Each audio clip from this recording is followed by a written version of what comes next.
بزرگان محترم، دینی اور ایمانی بھائیوں، رمضان کی یہ مبارک ساعتیں تیزی سے گزر رہی ہیں۔ رمضان کا بڑا حصہ گزر چکا ہے، تھوڑا حصہ باقی ہے۔ 2 عاشرے مکمل ہوتے ہیں آج، اور آج کی رات سے آخری عاشرہ، تیسرا عاشرہ شروع ہو جائے گا۔ رسول اللہ صلی اللہ علیہ وسلم رمضان المبارک میں جس طریقے پر عبادتوں میں محنت کیا کرتے تھے، جد و جہد کیا کرتے تھے، جانفشانی کے ساتھ اللہ سے لو لگایا کرتے تھے، وہ معمول، وہ ترتیب، وہ طریقہ عمل آخری عشرے میں بہت بڑھ جایا کرتا تھا۔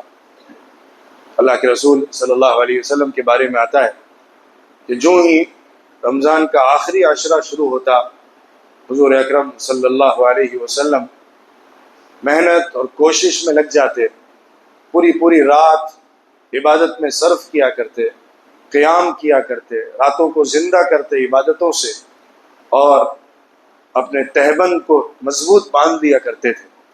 یعنی اتنی محنت اور جدوجہد اور کوشش اور جانفشانی کے ساتھ عبادت میں مصروف ہوتے کہ سامنے والا سمجھے کہ شاید تیاری کر کے کوئی آدمی جہاد پر جا رہا ہے۔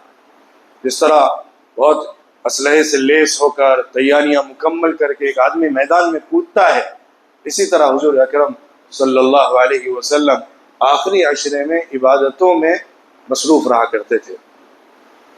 آخری عشرے میں ہی ایک بہت مبارک رات ہے، جس رات کو لیلۃ القدر کہا جاتا ہے۔ قرآن پاک میں اس کا تذکرہ آیا ہے لیلۃ القدر کے نام سے۔ پوری ایک سورت ہے، سورہ علق کے بعد جو قرآن میں لکھنے کی ترتیب کے اعتبار سے سورت موجود ہے، وہ سورۃ القدر ہے۔ انا انزلناہ فی لیلۃ القدر، بسم اللہ الرحمن الرحیم، شروع اللہ کے نام سے جو بہت رحم کرنے والا اور بڑا مہربان ہے۔ انا انزلناہ فی لیلۃ القدر، یقیناً ہم نے اس قرآن کو نازل کیا ہے قدر والی رات میں۔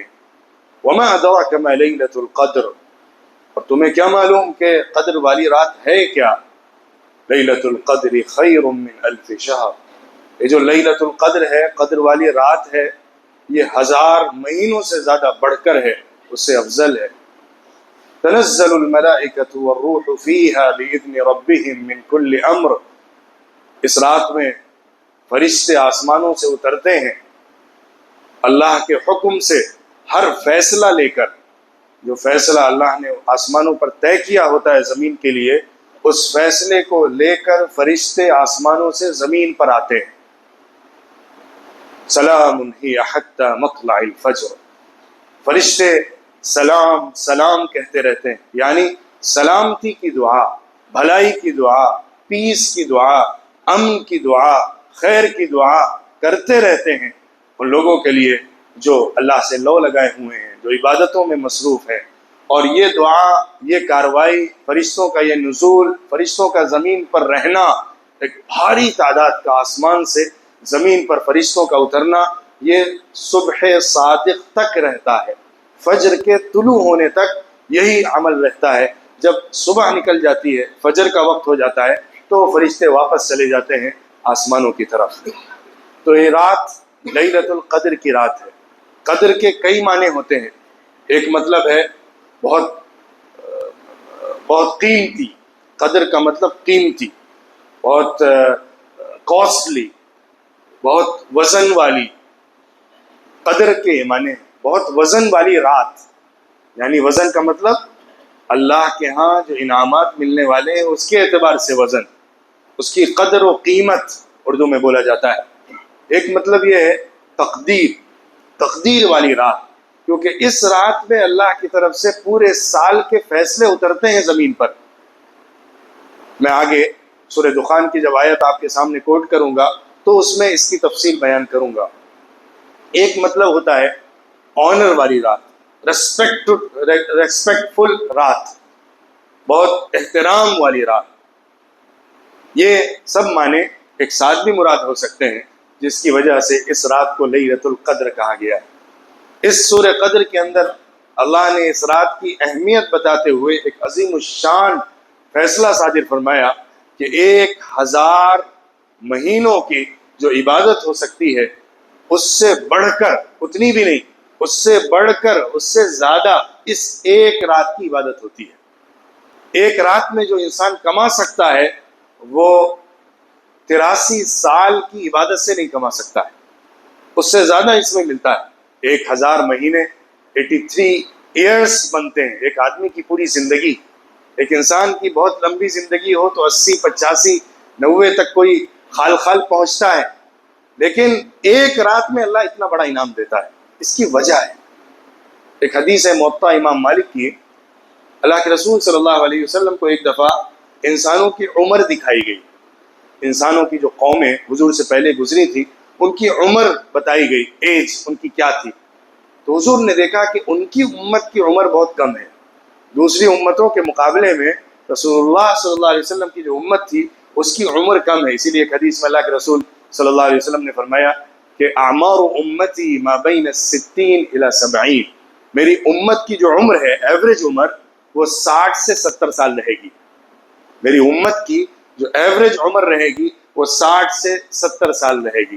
حضور نے فرمایا کہ جب امتوں کی عمریں میرے سامنے آئیں تو اس میں نے دیکھا کہ میری امت کی عمر بہت کم ہے، تو اللہ سے حضور نے دعا فرمائی کہ اللہ میری امت کو کیسے ملے گا اجر و ثواب زیادہ دوسری امتوں کے مقابلے میں؟ جس کی عمر زیادہ ہوگی وہ زیادہ نیک کام کریں گے تو ان کو زیادہ اجر و ثواب ملے گا، ہماری امت کی عمر کم رہے گی تو ان کو اجر و ثواب کم ملے گا۔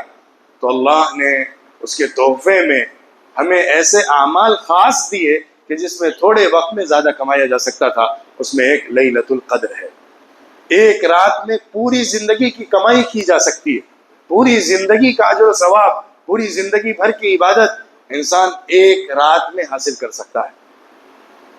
سورہ دخان کے اندر اللہ رب العزت نے اس رات کے حوالے سے بات بیان فرمائی ہے، انا انزلناہ فی لیلۃ مبارکہ انا کنا منذرین فیہا یفرق کل امر حکیم امرا من عندنا انا کنا مرسلین رحمتا من ربک انہ هو السمیع العلیم۔ حامیم، ہم نے اس قرآن کو نازل کیا ہے ایک مبارک رات کے اندر، اور یہ رات وہ ہے کہ جس میں اللہ کی طرف سے فیصلے ہوتے ہیں۔ بہت اہم معاملات جو اللہ کو کرنے ہوتے ہیں وہ اس رات میں اپنے فرشتوں کو اللہ بتاتا ہے۔ جو اللہ کی طرف سے فیصلے صادر ہوتے ہیں وہ اسی رات میں ہوتے ہیں، اور اللہ فرماتا ہے کہ ہم ہی ہیں ان فیصلوں کو نازل کرتے ہیں، ہم ہی ہیں جو اپنے قاصدوں کو بھیجتے ہیں۔ اللہ کی طرف سے رحمت ہے، یہ انعام ہے، یہ مرضی ہے، اللہ کی طرف سے خصوصی تحفہ ہے۔ اللہ سننے والا اور جاننے والا ہے۔ تو سال بھر کا جو حساب کتاب ہوتا ہے پوری دنیا کے اندر، لوگوں کا، رزق کا، بارش کا، زمین کی کھیتیوں کا، اللہ کو جو جو فیصلے زمین میں ایک سال کے اندر کرنے ہوتے ہیں، اللہ اس کو لوح محفوظ سے نکال کر فرشتوں کو ٹرانسفر کرتا ہے۔ لوح محفوظ وہ کتاب ہے کہ جس کے اندر جو کچھ ہوا اور جو کچھ ہوگا سب کچھ لکھا ہوا ہے۔ ہر چھوٹی بڑی چیز کی تقدیر لوح محفوظ میں درج ہے، لیکن لوح محفوظ پر صرف اللہ کا کنٹرول ہے۔ اللہ کے علاوہ کوئی بھی اس کو ایکسس نہیں کر سکتا، اس کو دیکھ نہیں سکتا، اس کو پڑھ نہیں سکتا، مقرب ترین فرشتہ بھی اس سے واقف نہیں ہو سکتا۔ وہ صرف اللہ کی مخصوص کتاب ہے جو اللہ نے محفوظ کر کے رکھی ہوئی ہے۔ سال بسال اللہ اس کے اندر سے احکامات نکالتا ہے اور فرشتوں کو دیتا ہے۔ خاص طور پہ حضرت جبریل امین کو اللہ کی طرف سے حکم پہلے ٹرانسفر کیا جاتا ہے، وہ لے کر جو آسمانوں کے فرشتے ہیں ان کو سناتے ہیں، آسمانوں کے فرشتے زمین کے فرشتوں کو بتاتے ہیں، اور پھر زمین پر اس کو نافذ کیا جاتا ہے۔ یہ ایک سسٹم ہے، ایک چین ہے جو اللہ نے بنائی ہوئی ہے۔ اس کا تذکرہ اللہ رب العزت نے قرآن میں کئی جگہ فرمایا ہے کہ اللہ کی طرف سے حتی اذا فزع عن قلوبهم قالوا ماذا قال ربكم قالوا الحق وهو العلی الکبیر، جب فرشتوں کے اوپر سے ڈر اور ہیبت کی کیفیت ختم ہوتی ہے تو وہ کہتے ہیں تمہارے رب نے کیا کہا ہے؟ یعنی اللہ رب العزت جس ٹائم پہ اپنے احکامات پاس کر رہا ہوتا ہے، جس وقت وہ اپنے آرڈر فرشتے حضرت جبریل امین کو دے رہا ہوتا ہے تو پورے آسمانوں پر ایک کھلبلی مچ جاتی ہے، ایک ہیبت کا ماحول ہوتا ہے، ایک خوف اور ڈر اور اللہ کی عظمت اور جلال کی کیفیت طاری ہو جاتی ہے۔ فرشتے سب کے سب سجدے میں گر جاتے ہیں. حضرت جبریل اس کو لیتے ہیں اور پھر سب اٹھتے ہیں اور کہتے ہیں تمہارے رب نے کیا کہا ہے, کیا حکم پاس ہوا ہے, کیا آرڈر اللہ کی طرف سے آیا ہے, اور جو بھی اللہ نے کہا ہے وہ برحق کہا ہے. پھر حضرت جبریل امین فرشتوں کو سناتے ہیں. لیکن لیلۃ القدر کے ساتھ خاص بات یہ ہوتی ہے کہ آسمانوں کے فرشتے جو زمین پر نہیں اترا کرتے ہیں, زمین کے فرشتے الگ ہیں جو اللہ نے ان کو ڈیوٹی پر مامور کر کے رکھا ہوا ہے, وہ زمین کے کاموں پر مصروف ہوتے ہیں, یعنی لوگوں کی حفاظت کرنا, انسانوں کو خیر کی طرف ابھارنا, ان کو شیطان سے بچانا, یہ سارے کام زمین کے فرشتوں کے ہوتے ہیں اور ان کی ڈیوٹیز ہوتی ہیں. روزانہ 2 دفعہ ڈیوٹی چینج ہوتی ہے, ایک فجر کے وقت اور ایک مغرب کے وقت. جو آسمانوں سے فرشتے اترتے ہیں وہ شام تک رہتے ہیں, پھر شام کے بعد وہ چلے جاتے ہیں اور مغرب سے دوسرے فرشتوں کی ڈیوٹی لگ جاتی ہے جو زمین پر اللہ کے غیبی نظام کو چلاتے ہیں. لیکن لیلۃ القدر میں خاص بات یہ ہوتی ہے وہ فرشتے جو اس ڈیوٹی میں آسمان سے نیچے نہیں اترا کرتے ہیں وہ خاص طور پر زمین پر آتے ہیں. ان کے لیڈر حضرت جبریل امین ہوتے ہیں. حضرت جبریل امین اس رات میں آسمانوں سے زمین پر اترتے ہیں اور اپنے ساتھ فرشتوں کی ایک بہت بھاری جماعت لے کر زمین پر تشریف لاتے ہیں اور لوگوں کے لیے اس رات میں خیر کے فیصلے ہوا کرتے ہیں. جو بھی اس رات میں اللہ سے مانگ رہا ہوتا ہے اللہ اس کی دعا قبول کر رہا ہوتا ہے, کیونکہ فرشتے اس پر آمین کہہ رہے ہوتے ہیں, کیونکہ فرشتے اس کے حق میں دعا کر رہے ہوتے ہیں. قرآن پاک بھی اسی رات میں نازل ہوا ہے. ایک حدیث ہے غالباً موطا کی ہے کہ اللہ کے رسول صلی اللہ علیہ وسلم نے بیان کیا کہ جو آسمانی کتابیں پہلے اتری ہیں, خاص طور پہ تورات, زبور, انجیل, وہ سب رمضان میں اتری, لیکن قرآن پاک لیلۃ القدر کی رات میں اترا ہے. قرآن کے 2 نزول ہیں. ایک نازل ہونا تھا قرآن کا جو لوح محفوظ سے تحریر کی شکل میں آسمان دنیا, جو پہلا آسمان ہے, اس کے کعبے پر اترا تھا. سب سے پہلے قرآن پاک لوح محفوظ سے لکھی شکل میں بیت العزہ پر نازل کیا گیا تھا. فرشتے جہاں پر طواف کرتے ہیں, جیسے ہمارا زمین پر کعبہ ہے, ایسے ہی پہلے آسمان پر فرشتوں کا ایک کعبہ ہے, اس کو بیت العزہ کہا جاتا ہے, البیت المعمور کہا جاتا ہے. اس کعبے کا طواف فرشتے کیا کرتے ہیں. وہاں پر سب سے پہلے قرآن پورا نازل کیا گیا تھا. پھر اس کے بعد رسول اللہ صلی اللہ علیہ وسلم پر ان کے مبعوث ہونے کے بعد, ان کے نبی بنائے جانے کے بعد وقفے سے جستا حضرت جبریل امین قرآن کو لے کر نازل ہوئے. لیکن حضرت جبریل جو بیت العزہ پر قرآن نازل ہوا تھا اس سے کاپی کر کے نہیں لاتے تھے, وہ براہ راست اللہ سے لیتے تھے اور پھر زمین پر آتے تھے.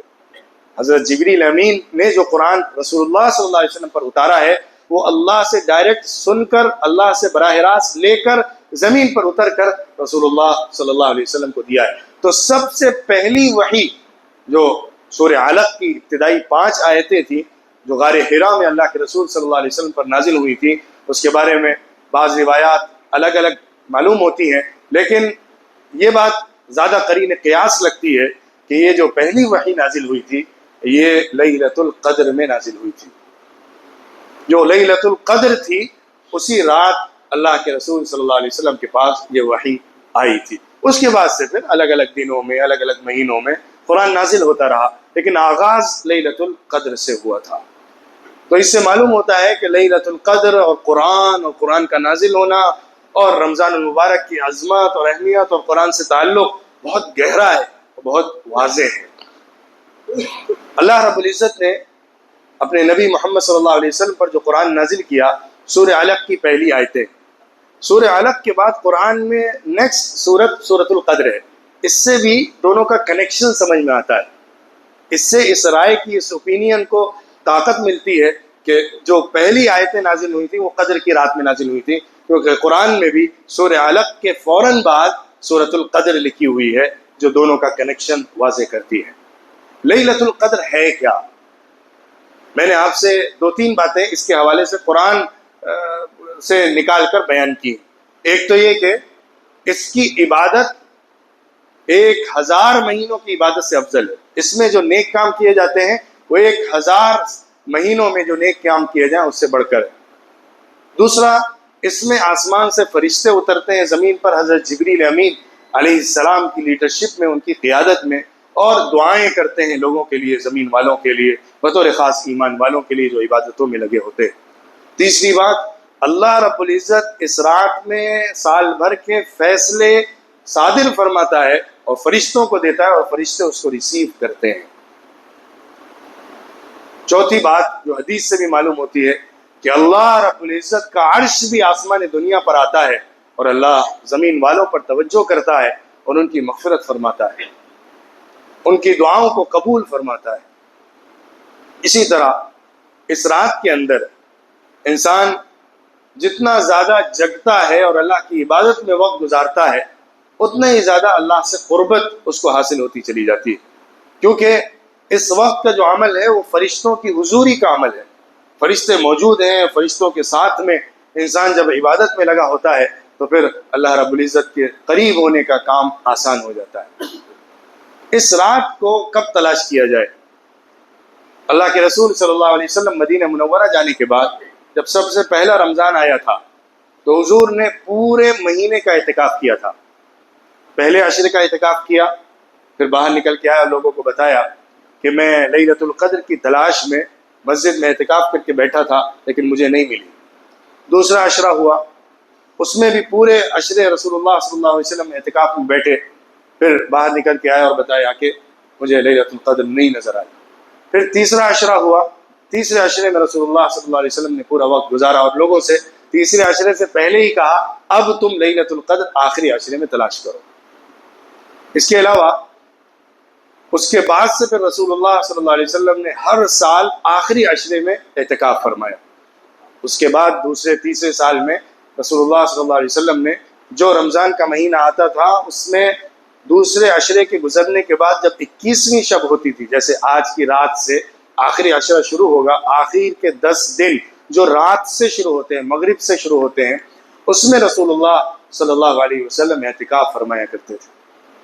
مسجد نبوی میں حضور کا کمرہ بائیں طرف تھا، لیفٹ سائیڈ میں تھا ممبر کے، وہ حضرت عائشہ والا کمرہ تھا، اسی سے مل کر اسی کے فوراً سامنے ایک خیمہ لگا دیا جاتا تھا، کچھ چادر ڈال دی جاتی تھی رسول اللہ صلی اللہ علیہ وسلم کی۔ جیسے یہ ممبر ہے، اس کا جو لیفٹ سائیڈ ہے، امام کے جو لیفٹ سائیڈ ہوتا ہے، اس میں وہ کھڑکی جو آپ کو نظر آ رہی ہے، اسی طرح کھڑکی تھی جو رسول اللہ صلی اللہ علیہ وسلم کا حجرہ تھا، وہاں سے نکل کر حضور مسجد میں آتے تھے اور امامت فرماتے تھے۔ جب اعتکاف کا وقت آتا تھا تو اسی کھڑکی سے مل کر آگے ایک چادر ڈال دی جاتی تھی جس میں رسول اللہ صلی اللہ علیہ وسلم قیام کرتے تھے، اسی میں رہتے تھے، وہیں پہ دن اور رات گزارا کرتے تھے۔ اعتکاف کا عمل بھی جو ہے وہ لیلۃ القدر کی تلاش کے لیے ہے۔ اعتکاف جو مشروع ہوا ہے، اعتکاف کی جو سنت آئی ہے، وہ لیلۃ القدر کے تلاش کے مقصد سے ہے۔ اللہ کے رسول صلی اللہ علیہ وسلم نے لیلۃ القدر کو تلاش کرنے کے حوالے سے بخاری اور مسلم کے اندر حدیثیں کئی ساری ہیں جس میں فرمایا تحروا لیلۃ القدر فی العشر الاواخر من رمضان، لیلۃ القدر کو تم لوگ تلاش کرو رمضان المبارک کے اخیر کے 10 دنوں میں، رمضان کے اخیر کے جو 10 دن ہیں اس میں لیلۃ القدر کو تلاش کرو۔ بخاری میں بھی ہے، مسلم میں بھی ہے اور دوسری کتابوں میں بھی یہ حدیث آئی ہے، تحینوا کے لفظ کے ساتھ آئی ہے، التمسوا کے لفظ کے ساتھ آئی ہے، تحروا، تحینوا، التمسوا، تلاش کرنا، فکر میں لگنا، ٹوہ میں رہنا، جانچتے رہنا، پرکھتے رہنا اور فکر میں رہنا کہ کیسے ہم کو مل جائے، اس کا حکم رسول اللہ صلی اللہ علیہ وسلم نے دیا۔ اور بخاری اور مسلم کی حدیثیں ہیں جس میں ایک اور اضافہ موجود ہے، التمسوها فی العشر الاواخر من الوتر، تم لوگ لیلۃ القدر کو تلاش کرو اخیر کے دنوں میں، اخیر کے 10 دنوں میں سے جو طاق دن ہوتے ہیں، اخیر کے جو 10 دن ہیں اس کی راتیں ہیں، اس کی آڈ نائٹس کے اندر تلاش کرو۔ یہ بھی بخاری اور مسلم کے اندر حدیث موجود ہے۔ اسی لیے علماء نے جو حدیثوں کو جمع کیا اس میں پورے رمضان کی بھی بات آئی ہے، رمضان سے باہر بھی کہا گیا ہے، اور آخر عشرے کی بات ہے، اخیر کے 15 دن کی بات ہے، پھر اخیر عشرے کی بات ہے، پھر اخیر عشرے میں کسی بھی دن، آڈ دن، ایون دن، سب کے بارے میں حدیثوں میں آیا ہے۔ لیکن جو کنکلوژن نکالا گیا ہے کہ رسول اللہ صلی اللہ علیہ وسلم نے اخیر میں جو لوگوں کو اس کو تلاش کرنے کے لیے تاکیدی طور پر حکم دیا تھا اور واضح طور پر اس کو آہستہ آسان کرتے کرتے لوگوں کو زیادہ سہولت دی تھی، وہ یہی تھی کہ اخیر کے عشرے کی جو آڈ نائٹس ہیں، جو طاق راتیں ہیں، اس کے اندر لیلۃ القدر کو تلاش کیا جائے۔ یہ طاق راتیں 21ویں شب، 23ویں شب، 25ویں شب، 27ویں شب اور 29ویں شب، یہ 5 راتیں ہیں جن کے بارے میں آیا. باقی اس کے علاوہ حدیث میں یہ بھی آیا ہے، بخاری کی حدیث ہے، کہ اگر تم میں سے کوئی اخیر عشرے میں بہت زیادہ عبادت نہ کر پا رہا ہو، کمزور ہو، عاجز ہو رہا ہو، تو کم از کم آخر کے ویک میں، آخر کے ہفتے میں عاجز مت بننا. جو آخری ہفتہ ہوتا ہے اس میں کمزور مت رہنا، آخری ہفتے میں تو لگے رہنا. کچھ نشانیاں اللہ کے رسول صلی اللہ علیہ وسلم نے بتائی ہیں لیلۃ القدر کو پہچاننے کی. حضرت ابی ابن کعب رضی اللہ عنہ کی حدیث ہے، اللہ کے رسول صلی اللہ علیہ وسلم نے فرمایا کہ مجھے لیلۃ القدر دکھائی گئی تھی، لیکن میں جب اٹھا تو میرے گھر والوں نے مجھے اٹھا دیا، میں بلا دیا گیا مجھے لیلۃ القدر کی رات کو. لیکن ایک نشانی بتائی اللہ کے رسول صلی اللہ علیہ وسلم، اس رات میں پانی ہوگا اور مٹی گیلی ہوگی اور میں سجدہ کروں گا تو اس کے نشانات لگ جائیں گے. حضرت ابی ابن کعب کہتے ہیں کہ اللہ کے رسول صلی اللہ علیہ وسلم نے یہ خبر دی تھی، اور اس کے بعد ہم نے دیکھا کہ 21ویں شب جو تھی، وہ شب جب گزری تو اس رات میں ہلکی سی بارش ہوئی تھی، بوندا باندی ہوئی تھی، اور زمین تھوڑی سی نم تھی.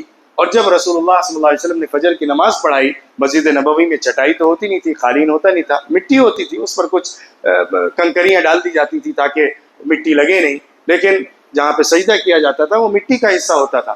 تو اس وقت مٹی ذرا نرم ہو گئی تھی پانی پڑنے کی وجہ سے. جو اوپر چھت ہوتی تھی وہ بھی کھجور کے پیڑوں سے، اس کی شاخوں سے بنائی جاتی تھی، اگر بارش ہو تو پانی کچھ ٹپک جایا کرتا تھا. بہت زیادہ گیلی تو نہیں ہوتی تھی لیکن پانی اندر ٹپکا کرتا تھا جس سے زمین نم ہو جایا کرتی تھی. تو رسول اللہ صلی اللہ علیہ وسلم نے جب سجدہ کیا اور اس کے بعد فجر کے بعد ہم نے دیکھا کہ حضور کی پیشانی پر اور حضور کی ناک پر مٹی کے نشان لگے ہوئے تھے. اس سے انہوں نے یہ نتیجہ نکالا کہ 21ویں شب جو تھی وہ لیلۃ القدر تھی. اس کے علاوہ ایک اور حدیث ہے عبداللہ ابن انیس رضی اللہ عنہ کی، غالباً یہ والی حدیث جو میں نے 21ویں شب کے حوالے سے ذکر کی ہے وہ عبداللہ ابن انیس رضی اللہ عنہ کی ہے، اور ابی ابن کعب رضی اللہ عنہ کی جو حدیث ہے وہ 23ویں شب کے حوالے سے. انہوں نے حضور سے پوچھا تھا کہ اللہ کے رسول، میں دور سے آتا ہوں، لیلۃ القدر میں آپ کے ساتھ مسجد نبوی میں آ کر قیام کرنا چاہتا ہوں، آپ مجھے بتائیے کہ میں کب آؤں.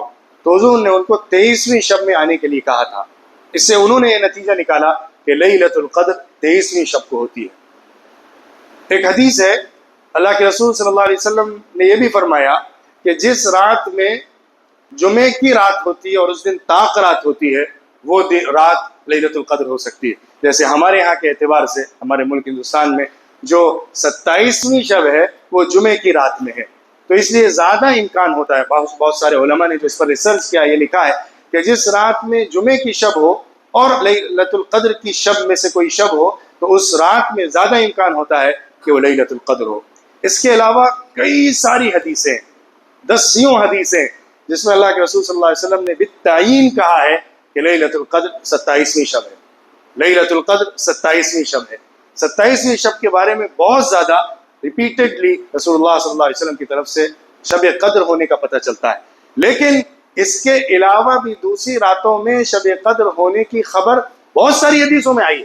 جیسے میں نے ذکر کیا 21ویں شب کی وضاحت حدیث میں، صحیح حدیث میں آئی ہے، 23 کی وضاحت صحیح حدیث میں آئی ہے، 25 کی اور 27 کی تو میں نے 27 کی ذکر کیا، 25 کی اور 29 کی بھی ذکر کی گئی ہے. اس لیے علماء نے جو صحیح رائے قائم کی ہے وہ یہ کہ ہر سال ایک ہی رات میں شب قدر نہیں ہوتی ہے، بلکہ وہ سال بسال چینج ہوا کرتی ہے.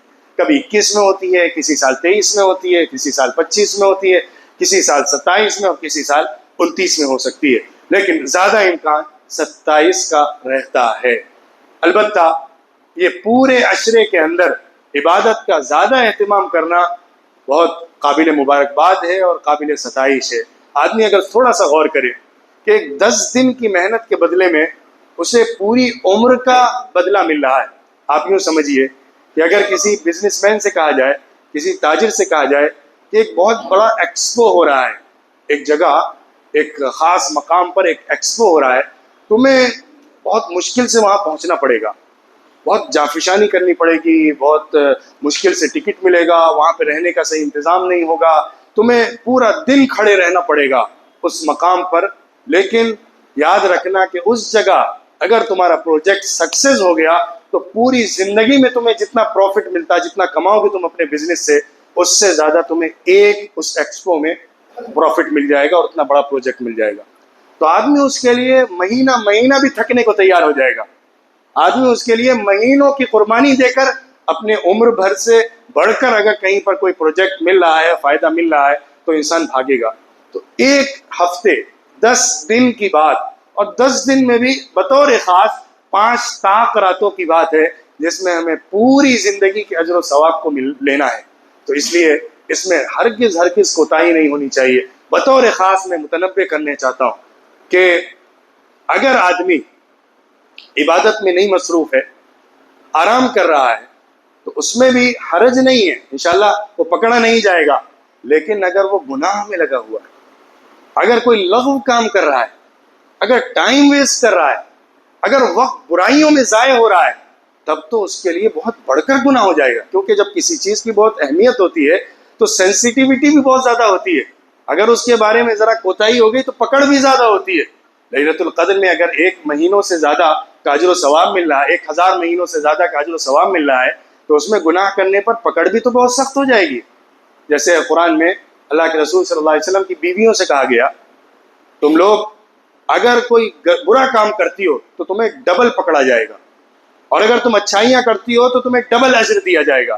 جس کا جیسا اسٹیٹس ہوتا ہے اسی اعتبار سے اس کے ساتھ ٹریٹمنٹ ہوتا ہے۔ اللہ کے رسول صلی اللہ علیہ وسلم کے جو محبوب بندے ہوتے ہیں، ان کی چھوٹی سی بھی غلطی بہت بڑے گناہ کی طرح مانی جاتی ہے، اور ایک عام بندے کا گناہ ہوتا ہے۔ تو اسی طرح اس رات کی جتنی اہمیت ہے اتنی ہی زیادہ اس کی حساسیت ہے، سینسیٹیوٹی ہے۔ اگر اس میں کوتاہی ہو گئی، اس میں انسان گناہ کے کام میں خدا نخواستہ پڑ گیا، بازاروں میں اپنے وقت کو ضائع کرتا رہا، رات بھر وہ مارکیٹ میں گھومتا رہا اور کھانے پینے میں اپنا وقت ضائع کرتا رہا، تو آپ ذرا تصور کریے کہ یہ مبارک رات جو اتنی قیمتی سرمایہ کے طور پر امت کو دی گئی ہے، وہ کس قدر نقصان دہ اس کے لیے بن سکتی ہے اور بڑی پکڑ اور گناہ کا باعث ہو سکتی ہے۔ اس لیے اعتکاف کی سنت کو بھی اس مہینے کے آخری عشرے میں کیا گیا ہے۔ یہ سنت مؤکدہ ہے، لیکن سنت کفایہ ہے، یعنی پوری بستی کی طرف سے اگر کچھ تعداد، ایک بھی اگر شخص ہو مسجد میں، جو بستی کی مسجد ہوتی ہے، اعتکاف میں بیٹھ جاتا ہے، تو پھر پوری بستی والوں کی طرف سے سنت ادا ہو جاتی ہے۔ لیکن اگر کوئی بھی نہیں بیٹھتا تو پوری بستی والوں کو یہ سنت چھوڑنے کا گناہ ہوتا ہے۔ اعتکاف میں جو بیٹھتا ہے اس کے لیے مسجد کے حدود میں رہنا ضروری ہوتا ہے، مسجد کے حدود سے وہ باہر نہیں نکل سکتا۔ نفلی اعتکاف تو صبح و شام کسی بھی وقت کیا جا سکتا ہے، آدھے گھنٹے کا بھی ہو سکتا ہے، پورے دن کا بھی ہو سکتا ہے، ایک دن، آدھے دن، ایک رات کا بھی کیا جا سکتا ہے۔ لیکن جو سنت اعتکاف ہے، جو رمضان کا خاص اعتکاف ہے رسول اللہ صلی اللہ علیہ وسلم نے کیا ہے، وہ آخری عشرے میں، یعنی آج کی رات جو مغرب کا وقت جیسے ہی ہوگا، اس وقت سے لے کر عید کا چاند نظر آنے تک، عید کی رات کا جو مغرب کا وقت ہوتا ہے جب چاند نظر آتا ہے، اس وقت تک مسجد سے باہر نہ نکلا جائے، سوائے اپنی ضرورت پورا کرنے کے لیے۔ جو طبعی ضرورتیں ہیں، جو جسمانی ضرورتیں انسان کو استنجے وغیرہ کی ہوتی ہیں، اس کے لیے نکل سکتا ہے، یا واجب جو غسل ہوتا ہے اس کو کرنے کے لیے وہ نکل سکتا ہے، ورنہ اس کے علاوہ اس کو نکلنے کی اجازت نہیں ہوگی۔ اگر کوئی شخص اعتکاف سنت کا کر رہا ہے لیکن وہ باہر نکل گیا کسی عذر سے، مثال کے طور پر کسی کا انتقال ہو گیا اس کے قریبی رشتہ داروں میں، وہ باہر جانا چاہتا ہے، تو اس کو اجازت ہے، وہ اعتکاف توڑ کے جا سکتا ہے، پھر واپس آ جائے اور قیام کر لے، یا ایک دن رہ کر واپس مسجد میں آ جائے۔ اب اس کو بعد میں ایک دن کی قضا کرنی پڑتی ہے۔ جو اعتکاف توڑ دیا جاتا ہے اس کی ایک دن کی قضا بعد میں کرنی ہوتی ہے، کیونکہ ہر اعتکاف ایک ایک دن کے اعتبار سے چلتا ہے۔ ایسا نہیں ہے اعتکاف اگر انسان کا ٹوٹ گیا تو اسے 10 دن بعد میں قضا کرنے پڑیں گے، ایک دن کی قضا ہوتی ہے، اور جو قضا بعد میں کی جاتی ہے اعتکاف کی، وہ روزے کے ساتھ ہوتی ہے۔ بعد کے دن میں جب مسجد میں ایک دن اس کے قضا میں اعتکاف میں بیٹھنا ہوگا تو روزے کے ساتھ بیٹھنا پڑتا ہے۔ تو اعتکاف کی سنت پر بھی عمل کرنا چاہیے، جس کے اندر بھی استطاعت ہو۔ اگر وہ فارغ ہے، اس کے پاس دوسری ذمہ داریاں گھر کی نہیں ہیں، اور وہ گھر والوں کو محفوظ جگہ پر دوسروں کے ساتھ چھوڑ کر مسجد میں قیام کر سکتا ہے، تو اسے اس سنت پر عمل کرنا چاہیے، کیونکہ سب سے زیادہ لیلۃ القدر کا فائدہ اسے ملتا ہے جس نے پورا وقت مسجد میں گزار دیا ہو۔ اسی لیے تو اللہ کے رسول صلی اللہ علیہ وسلم نے اعتکاف کے لیے اتنا اہتمام کیا اور مسجد میں قیام فرمایا۔ آدمی مسجد میں رہتے ہوئے اللہ سے سب سے زیادہ قریب ہو سکتا ہے اور عبادتوں میں بہت آگے بڑھ سکتا ہے۔ ہمیں لیلۃ القدر تلاش کرنا ہے، فکر کرنا ہے۔ اب جو دن بچے ہوئے ہیں ان کو بہت محنت کے ساتھ گزارنا ہے، اللہ کے رسول صلی اللہ علیہ وسلم کی سنت کو سامنے رکھنا ہے، اس سنت کے مطابق اس رات میں دعا، قرآن کی تلاوت، ذکر، نماز کا اہتمام کرنا ہے۔ جن لوگوں کو قرآن بہت زیادہ یاد نہیں ہے اور ہم نماز میں بہت لمبا قرآن نہیں پڑھ پاتے ہیں، وہ قرآن کی تلاوت دیکھ کے بعد میں بیٹھ کر سکتے ہیں، نفل نمازیں پڑھ لیں، وہ تہجد کی نمازیں ادا کر لیں، اس کے بعد بیٹھ کے قرآن کی تلاوت کریں، ذکر کریں، دعاؤں میں مصروف رہیں۔ تو وقت کو آپ جتنا زیادہ عبادت میں صرف کریں گے اتنا ہی زیادہ آپ کو اس کا اجر و ثواب ملتا رہے گا۔ ہاں، ایک بات کا ضرور خیال رکھنا ہے، میں اس کے اوپر اپنی بات ختم کر رہا ہوں۔ یہ ساری فضیلتیں جو بتائی گئی، لیلۃ القدر کا اتنا عظیم ترین فائدہ جو بتایا گیا ہے، یہ سب اس بات پر مبنی ہے کہ انسان نے کسی دوسرے کا حق نہ مارا ہو، حرام نہ کھایا ہو، ناجائز استعمال نہ کیا ہو۔ جس کے پیٹ میں حرام لقمہ ہوتا ہے اس کی لیلۃ القدر کی دعائیں بھی رد ہو جاتی ہیں۔ جس نے اپنے بھائی کا حق مارا ہوتا ہے لیلۃ القدر میں بھی اس کی مغفرت نہیں ہوتی۔ جس نے وراثت میں اپنی بہنوں کو اور بیٹیوں کو حق نہیں دیا ہوتا ہے لیلۃ القدر میں بھی اس کی معافی نہیں ہوتی۔ جو اپنے سینے میں اپنے بھائی کے لیے بغض، حسد، کینہ اور نفرت رکھتا ہے لیلۃ القدر میں بھی اس کی مغفرت نہیں ہوتی ہے۔ بندوں کے معاملات میں اللہ کی طرف سے بہت سخت معاملہ ہے۔ دل کو صاف رکھنا، بغض اور کینے اور حسد اور دوسروں کے بارے میں نفرت سے اپنے دل کو پاک کرنا، اور ساتھ ہی ساتھ کسی کا حق نہیں ماننا، کوئی حرام لقمہ استعمال نہیں کرنا، یہ ضروری ہے تاکہ ہماری عبادتیں اللہ کے ہاں قبول ہو سکیں، ورنہ عبادتیں رد ہو جایا کرتی ہیں۔ اللہ ہم سب کو لیلۃ القدر عطا فرمائے، اس کا قیام عطا فرمائے۔ رمضان کے روزے کے قیام جو ایمان اور ثواب کی نیت سے ہو، مغفرت کا وعدہ ہے، سارے گناہوں کی مغفرت کا وعدہ۔ جو رمضان کی راتوں میں قیام کرے اس کے لیے سارے گناہوں سے مغفرت کا وعدہ، اور لیلۃ القدر کا جو قیام کرے اس کے لیے سارے گناہوں کی مغفرت کا وعدہ۔ کہ اللہ ہم کو ان تمام تینوں عبادتوں کو اپنے ہاں قبولیت کے ساتھ کرنے والا بنا دے، اور ہم سب کے پچھلے تمام گناہوں کو معاف کر دے۔ لیلۃ القدر کا قیام کرنے والا، اس کے دنوں میں، رمضان کے دنوں میں تیرے رضا کے لیے روزے رکھنے والا اور تیری عبادتوں کو بہترین طریقے پر انجام دینے والا بنائے۔ وآخر دعوانا ان الحمد للہ رب العالمین۔